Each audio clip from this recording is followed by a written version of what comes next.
অবশেষে ভোটার হলেন জুবাইদা রহমান। ১৭ বছর পর গত ৬ মে শাশুড়ির সঙ্গে লন্ডন থেকে দেশে ফেরেন জুবাইদা রহমান।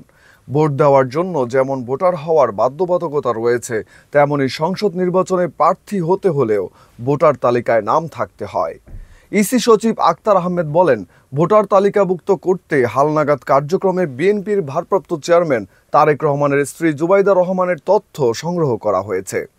১ মাস দেশে কাটানোর পর গত ৫ই জুন জুবাইদা রহমান লন্ডনে স্বামী তারেক রহমানের কাছে ফিরে যান।